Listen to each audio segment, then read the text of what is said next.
ওদের বয়সটা হয়তো বেশি এবং ন্যাশনাল টিমের পর্যায়ে যাওয়াটা তো আসলে এত ইজি না। ইট উইল টেক মানে মোর হার্ডওয়ার্ক, অনেক দিকে অনেক স্যাক্রিফাইস। তো আমার মনে হয় যে এখনই এটা চিন্তা করা যাচ্ছে না।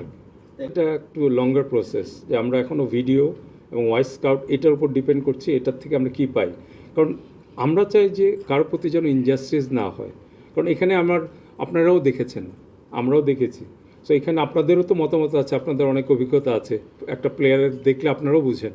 সো ওই জিনিসটা আমরা এখনই কোনো ইয়েতে যাচ্ছি না, যে আমরা এটা একটা প্রসেসে যাব এবং আপনারা যখন দেখবেন যে একটা অমুক ক্যাম্পের আগে অমুক প্লেয়ার চলে আসছে এখান থেকে, তখন আপনারা বুঝবেন চলে আসছে।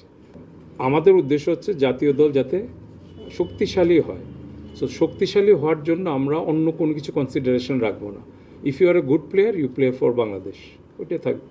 সোশ্যাল মিডিয়া তো এটা যে কেউ অ্যাজ এ মানে স্বাধীন দেশের নাগরিক হিসাবে তার মতামত সে দিবেই, এবং which is very good for your accountability and transparency. স্বচ্ছতা, এবং আপনাকে ধরবেই তো মানুষ। আপনারা আছেন এটার জন্য, এবং আপনাদের সাথে যোগ হচ্ছে সোশ্যাল মিডিয়া। এটা আমরা পেশার হিসেবে নেই না। এটা যদি আমি হ্যান্ডেল করতে না পারি, I should not be here.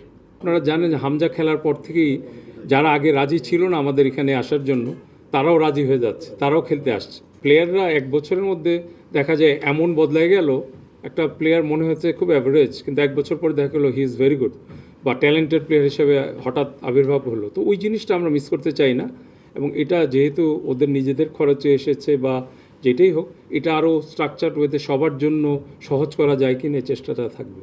National টিমের ব্যাপারে এখানে আমরা বেশি বয়সের যদি আমরা চিন্তা করি, 26-27, আমি ওদের সরাসরি বলেছি যে এটা either you make it or break it. মানে এমন একটা বয়স ওদের, এটাই মানে অলরেডি তাদের কেন কি পিক করে নাই অন্যান্য কোনো ক্লাব। কারণ একটা প্লেয়ার এখনকার দিনে দেখা যায়, আমরা লামিন ইয়ামালের কথা যদি বলি, এখন 19-20 হইলে কিন্তু ন্যাশনাল টিমে খেলার জন্য রেডি হয়ে যায় বিভিন্ন দেশের এত ওয়েল স্ট্রাকচার্ড একাডেমিতে।